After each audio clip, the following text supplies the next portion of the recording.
तर आरक्षणाच्या मागणीसाठी आता धनगर समाजही आक्रमक झाल्याचं पाहायला मिळतंय। धनगर समाजाकडून रास्ता रोको आंदोलन हे करण्यात येणार आहे। कोल्हापुरात गोपीचंद पडळकरांच्या उपस्थितीत हे आंदोलन केलं जाईल।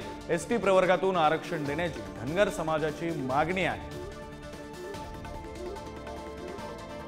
प्रतिनिधी शेखर पाटील सध्या फोन लाईन वरून जोडले गेलेत, आपण त्यांच्याशी बातचीत करूया। शेखर, एकीकडे मराठा आंदोलन, दुसरीकडे ओबीसी आंदोलन आणि आता धनगर समाज सुद्धा आक्रमक होताना पाहायला मिळतोय।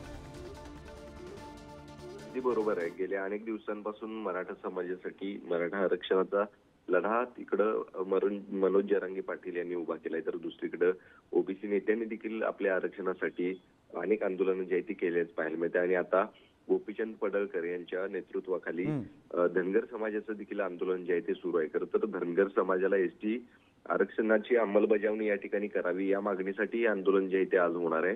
कोल्हापूर मधल्या खरतर तावडे हॉटेल चौक या परिसरामध्ये रास्ता रोको आंदोलन जे आहे ते होणार आहे। स्वतः गोपीचंद पडळकर या ठिकाणी उपस्थित राहणार असल्याची माहिती जी आहे ती सकल धनगर समाजाकडून देण्यात आली। त्यामुळे एकीकडे अनेक आरक्षणाचे मुद्दे तापलेले असताना आता धनगर समाजामध्ये देखील एसटी मधून आरक्षणाची अंमलबजावणी करा या मागणीसाठी आंदोलन होताना पाहायला मिळते। त्यामुळे नक्कीच सरकारची मात्र या सगळ्याच आंदोलनांनी घेरल्यामुळे सरकार नेमकी कोणती भूमिका घेणार, काय निर्णय घेणार हे देखील पाहणं गरजेचं असणार आहे।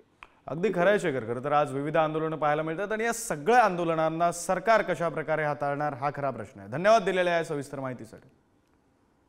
तर धनगर समाज आज पंढरपुरात सुद्धा रास्ता रोको आंदोलन करणार आहे। एसटीतून आरक्षण देण्याच्या मागणीसाठी धनगर समाज हा आता आक्रमक झाला आहे। आरक्षणाच्या मागणीसाठी धनगर समाजाचं पंढरपुरात सध्या उपोषण सुरू आहे।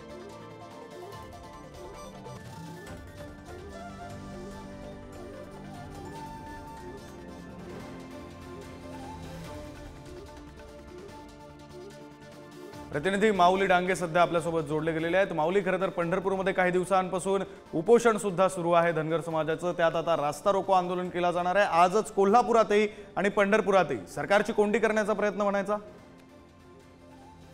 अगदी बरोबर आहे। गेले 15 दिवसापासून धनगर समाजाच्या एसटी आरक्षणाच्या अंमलबजावणीसाठी पंढरपूरमध्ये आणि हिंगोलीमध्ये आमरण उपोषण सुरू आहे। आपण एकंदरीत बघितलं तर राज्याचं शिष्टमंडळ सुद्धा या ठिकाणी येऊन भेट देऊन गेलं, परंतु खिल्लारे कुटुंबाचं जे दिलेलं धनगड आरक्षणाचं प्रमाणपत्र हे रद्द करावं ही त्यांची प्रमुख मागणी आहे आणि एसटी आरक्षणाची अंमलबजावणी करावी हे त्यांची सुद्धा दुसरी मागणी आहे। परंतु सरकार याकडे लक्ष देत नाही आणि आता आपण बघितलं तर आज राज्यव्यापी रास्ता रोको आंदोलन करत आहे, रस्त्यावर उतरले आहे। जो धनगर समाजाचा पारंपरिक वाद्य आहे ढोल आणि मेंढ्या घेऊन हे रस्त्यावर उतरणार आहेत। आपण आज बघितलं तर की आज सरकार याकडे कशा पद्धतीने बघतंय। विधानसभा तोंडावर येत आहेत। धनगर समाजाला 15 दिवस झाले उपोषणाला बसलेला आहे, याकडे अजून कोणताही निर्णय झालेला नाही। त्यामुळे आता धनगर समाज सुद्धा आता सध्या रस्त्यावर उतरलेलं पाहायला मिळतं आपल्याला। आणि आपण इकडे बघितलं सरकारची कोंडी होते की मराठा समाज सुद्धा आता रस्त्यावर उतरलेला आहे। जरांगे पाटील एकीकडे उपोषणाला बसलेले आहेत।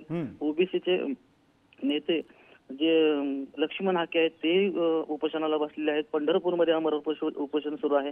त्यामुळे आता सरकारची कोंडी होते आणि सरकार काय निर्णय घेते याकडे आपल्याला पाहावं लागणार आहे। अगदी खरं आहे माऊली, धन्यवाद दिलेल्या या सविस्तर माहितीसाठी।